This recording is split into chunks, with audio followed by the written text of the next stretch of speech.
हरे कृष्णा। ओम नमः शिवाय। विष्णु भगवान की जय। आज सावन मास के कृष्ण पक्ष में पड़ने वाली एकादशी को कामिका एकादशी की संपूर्ण कथा आरती श्रद्धा भाव मंचित से इस कथा जरूर सुने। आज 21 जुलाई 2025 दिन सोमवार है और साथ ही सोमवारी है। तो आज इस एकादशी व्रत साथ ही दूसरा सोमवारी है। भगवान शिव, माता पार्वती, साथ ही भगवान विष्णु, माँ लक्ष्मी की कृपा सदा बनी रहेगी। इस एकादशी व्रत करने से और कथा सुनने के पाठ करने से सभी प्रकार के मनोवांछित फल की प्राप्ति होगी। धन धन पुत्र इत्यादि की सभी प्रकार के मनोकामना पूर्ण होगी। बोलिए विष्णु भगवान की जय। आज इस कथा को जरूर पूरा श्रवण करें और कमेंट बॉक्स में विष्णु भगवान की जय जरूर लिखें। आज सावन मास में कृष्ण पक्ष में पड़ने वाली एकादशी का क्या नाम है? युधिष्ठिर ने पूछे। गोविंद वासुदेव आपको नमस्कार है। सावन के कृष्ण पक्ष में कौन सी एकादशी होती है, उनका वर्णन कीजिए।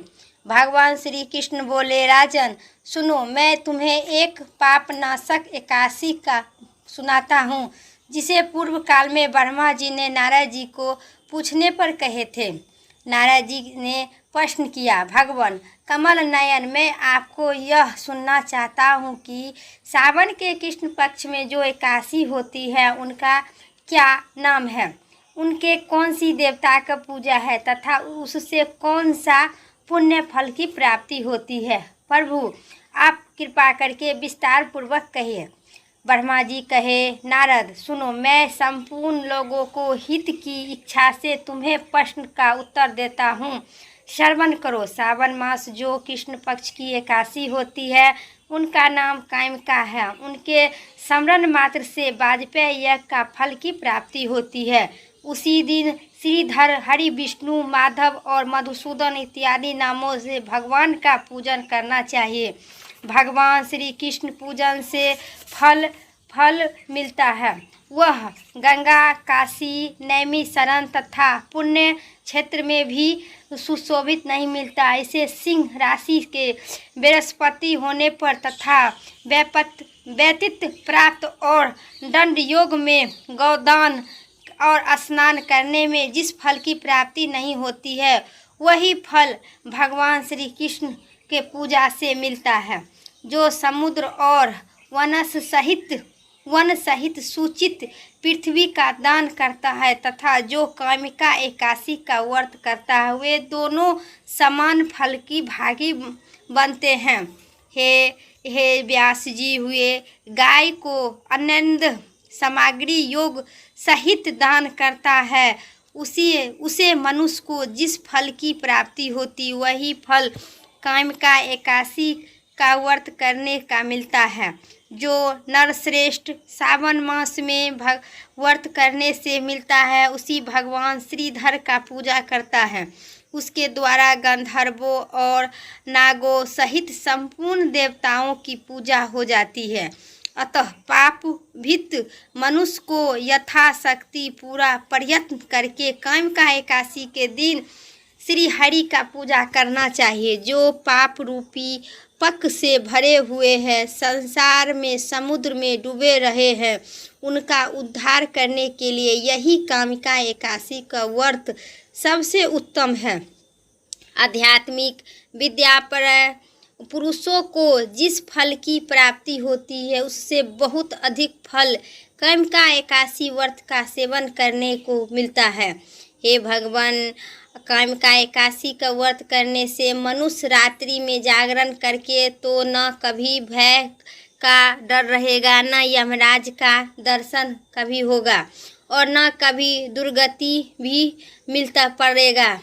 लाता, मणि, मोती, दुर्वे और मूंग इत्यादि पूजित होकर भी भगवान विष्णु की वैश्य संतुष्ट नहीं हुए थे, जैसे तुलसी दल से पूजित होने पर होते हैं। जिसे तुलसी को मंजरी से श्री केशव का पूजा कर लिया जाता है, उनके जन्म जन्मांतर तक पाप निश्चय नष्ट हो जाते हैं। जो दर्शन करने पर सारे पाप समुद्र में डूब जाते हैं, नाश हो जाते हैं, उसी स्पष्ट करने पर शरीर को पवित्र बनती है। प्रण करने पर रोग रोग का निवारण करते हैं।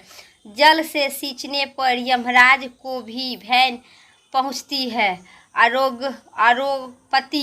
आरोपति करने पर भगवान श्री कृष्ण के सामने ले जाते हैं और भगवान के चरणों में चढ़ाने पर मोक्ष रूपी फल प्रदान होता है। भगवान उस तुलसी देवी को नमस्कार करता हूँ जो मनुष्य 81 को दिन रात दीपदान करता है। उनके पुण्य की संख्या चित्रगुप्त भी नहीं जानते हैं। 81 के दिन भगवान श्री कृष्ण के सन्मुख जिनका दीप प्रज्वलित करते हैं उनके पितृ स्वर्ग में स्थित होकर अमृत पान करते हैं और तृप्त होते हैं।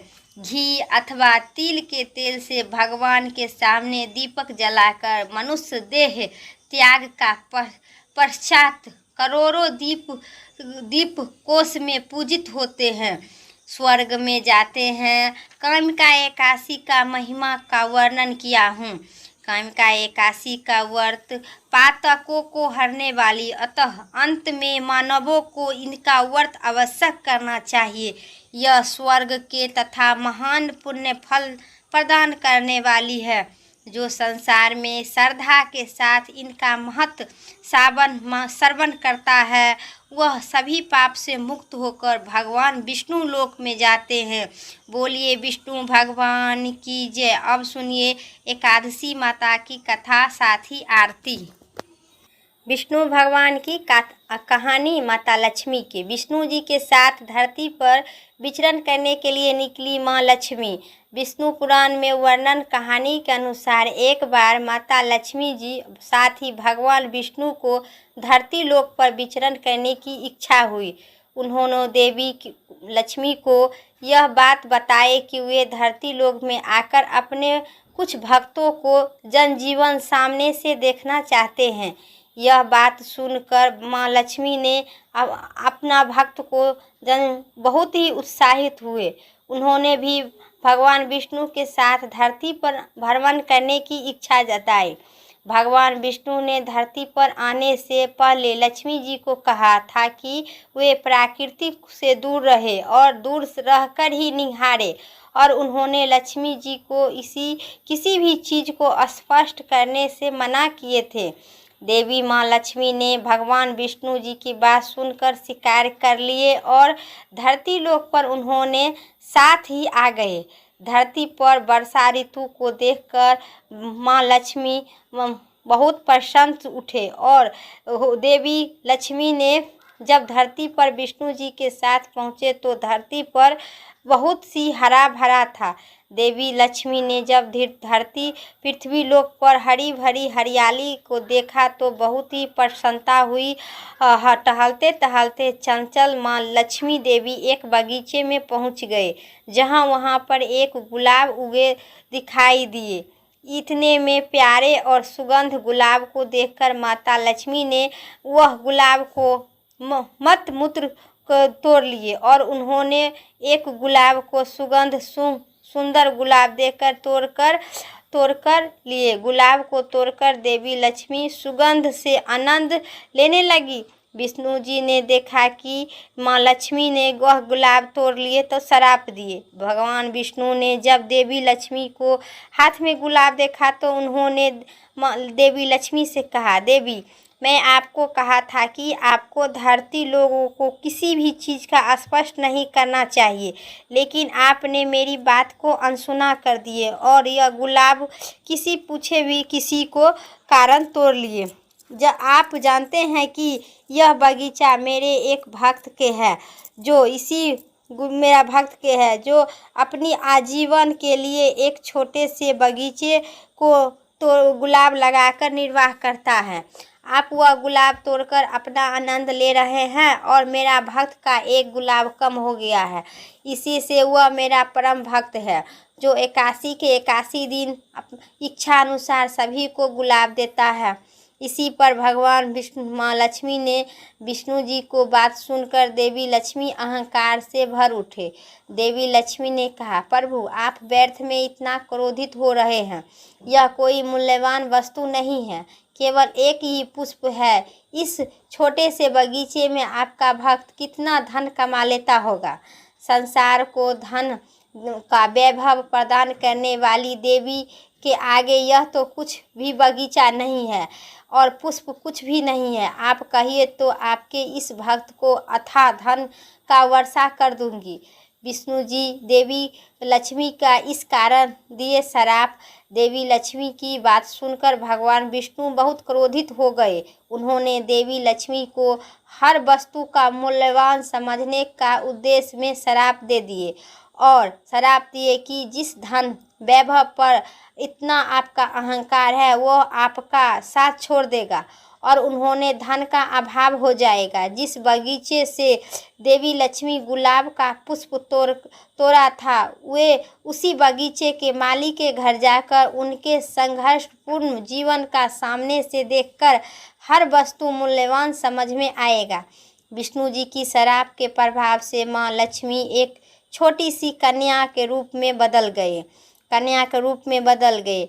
इसी बगीचा में रोने लगे। जब माली बगीचे में आए तो उन्होंने अनाथ कन्या पर बहुत दया आई और उनकी पत्नी एक पुत्री को पाकर बहुत प्रसन्न हुए। उसके बाद माली के मूल घर जाकर रहने लगे और माता लक्ष्मी की जैसे जैसे धन और मेहनत का मूल्य समझ में आने लगा वैसे वैसे माली का आमदनी बढ़ने लगा। लक्ष्मी की भाग में माली धनवान हो गए और इसी तरह श्राप की अवधि समाप्त होने तक भगवान विष्णु भक्त को कल्याण भी हो गया और देवी लक्ष्मी को सीख भी मिला कि जैसा ही श्राप की अवधि समाप्त हुई भगवान विष्णु जी धरती पर माली के घर आकर और पूरी कथा बताकर माता लक्ष्मी के अपने साथ बैकुंठ धाम ले गए। बोलिए विष्णु भगवान की जय, माता लक्ष्मी की जय।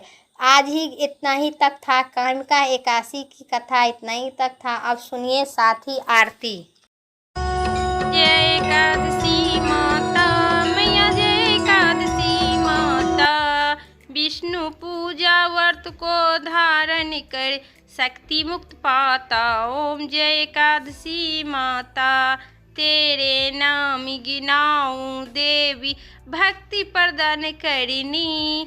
गण गौरव की देनी माता, शास्त्रों में वर्णी। ओम जय एकादशी माता मैया, जय एकादशी माता। मार्गशीर्ष के कृष्ण पक्ष के उत्पन्ना विस्तार जन्मी। शुक्ल पक्ष में हुई मोक्षदा, मुक्तदाता बन आई। ओम जय एकादशी माता। पूष कृष्ण पक्ष की सफला नामक है। शुक्ल पक्ष में होए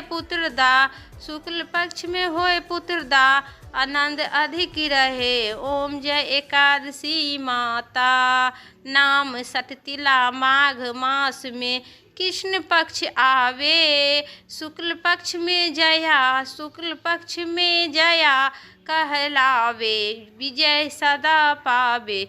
ओम जय एकादशी माता मैया, जय एकादशी माता। विजय फागुन कृष्ण पक्ष में शुक्ला अम्ल की, पाप मोचनी कृष्ण पक्ष में चैत महाबली की। ओम जय एकादशी माता मैया, जय एकादशी माता। चैत शुक्ल पक्ष में कामदा धन देने वाली, नाम बरुथनी कृष्ण पक्ष में वैशाख महाबली। ओम जय एकादशी माता मैया, जय एकादशी माता। शुक्ल पक्ष में होए मोहिनी, अपरा जेठ कृष्ण पक्ष में, नाम निर्जला सब दुख करनी। नाम निर्जला सब सुख करनी, शुक्ल पक्ष रखनी। ओम जय एकादशी माता। योगिनी नाम आषाढ़ में जानो कृष्ण पक्ष करनी, देव सैनी नाम कहावे, देव सैनी नाम कहावे, शुक्ल पक्ष धरनी, ओम जय एकादशी माता। कामिका सावन में आवे, कृष्ण पक्ष कहिए, सावन शुक्ल पक्ष में होए, पवित्रता आनंद से रहिए, ओम जय एकादशी माता। अजा भाद्रपद कृष्ण पक्ष की परिवर्तनी, शुक्ला है इंद्रदा आसीन कृष्ण पक्ष में, इंद्रदा आसीन कृष्ण पक्ष में, वर्त से भव सागर निकला, ओम जय एकादशी माता। पाप कुशा है शुक्ल पक्ष में, आप हरनहारी, रमा मास कार्तिक में आवे, रमा मास कार्तिक में आवे, सुखदायक भारी, ओम जय एकादशी माता, ओम जय एकादशी माता। देव उठनी शुक्ल पक्ष में, सुख नाशक मैया, देव उठनी शुक्ल पक्ष में, दुख नाशक मैया, ओम जय एकादशी माता। पावन मास में करो विनती, पार करो नैया, ओम जय एकादशी माता। रमा कृष्ण पक्ष में होती जन्म मंगल करिनी, शुक्ल में होए पदिमा, दुख दरिद्रता हरिणी, ओम जय एकादशी माता, ओम जय एकादशी माता। जो कोई आरती एकादशी की भक्ति हित गावे, जन्म गुरु स्वर्गवास, जन्म गुरु दिता स्वर्गवास, निश्चय वह पावे, ओम जय एकादशी माता। मैया जय एकादशी माता। विष्णु भगवान की जय, तुलसी माता, माँ लक्ष्मी, विष्णु भगवान की जय, सभी देवी देवताओं की जय। मेरा एकादशी व्रत की कथा और आरती इतना ही तक था। वीडियो अच्छी लगे तो लाइक करें, चैनल पर नए हैं सब्सक्राइब करके कमेंट में एकादशी माता की जय, विष्णु भगवान की जय ज़रूर लिखें। फिर अगली वीडियो लेके आते हैं, तब तक के लिए स्वस्थ रहिए, मस्त रहिए। हर हर महादेव, जय भोलेनाथ।